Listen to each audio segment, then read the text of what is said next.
What's going on? Lenny Morton here, the Pastorpreneur. Do you know the difference between recruiting versus sponsoring? I want to help you out with that. Stay tuned.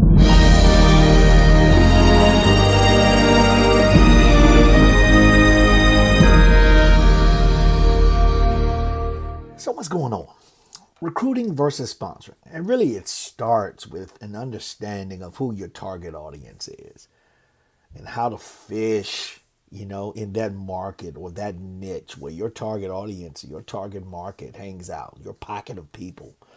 And you fish with the correct bait, right? You have a lead magnet, you have something of value you're giving away. And if you're on the ground, what I mean by that is offline marketing. I use ground game, air game. If you're using ground game, it's simply finding out what the person needs, whether it's leading with the product or leading with, your business opportunity, right?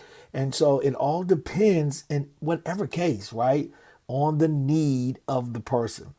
And you're going to find that you're going to be able to recruit better. You're going to be able to sponsor better when it's about the need, the problem, or solving the problem of that prospect, recruit, or your teammate, your downline, right?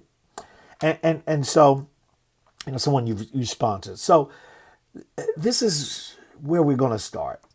When you have a recruit, or when you're in the recruiting process, when you're prospecting, and you're prospecting and you get someone that's ready to do business, okay? That person is a recruit, okay? They've been recruited, you've recruited them, and they're ready to go. Now, the deal is if you don't slow them down long enough or quick enough or long enough to actually help them recruit someone so that they actually turn into someone you've sponsored, then that person could easily disappear. And so it's very easy to stay in creative mode and sponsor mode and go get your 10, your 20, your 30, your 40. But if you don't help that person, right, duplicate the process and get their recruit, then you haven't really sponsored them.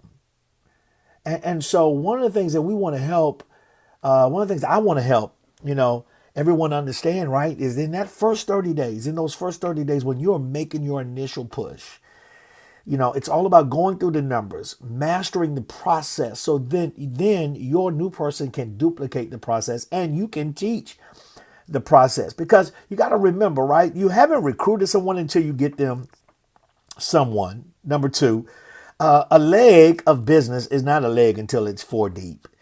And lastly, you don't really have a team until you're 8 deep in the leg. Okay? And so, of course, you want to be able to do this as quick as possible, but you want to do it with the right person. And so that's what we're talking about today, right? Making sure you understand the difference between recruiting and sponsoring. Yes, throwing a lot of people in your business is one thing, but you want to make sure those people are there 30, 60, 90 days from now with some sponsoring going on in their business as well, with some recruits as well, with some team members as well. So how we're going to do that is make sure we build your belief. We're going to help you set proper expectations, goals, and a vision, right? We're going to focus on your self-development to make sure you're growing. And we're going to help you decide to be a professional. Those are the 4 things we focus on when you first start to help you get off to a quick start, to make sure you understand the difference between recruiting versus sponsoring.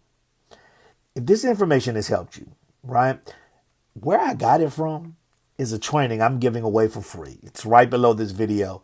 Go ahead and click it. Put your name and your email in. Watch the free training and become a master in recruiting and sponsoring, building a team that leaves a legacy for you and your family. All right. And so that's all it's about today. Excited to be able to serve you with this information. Go out and use it and crush it. We'll talk to you later. It's Lenny Morton, the Pastorpreneur.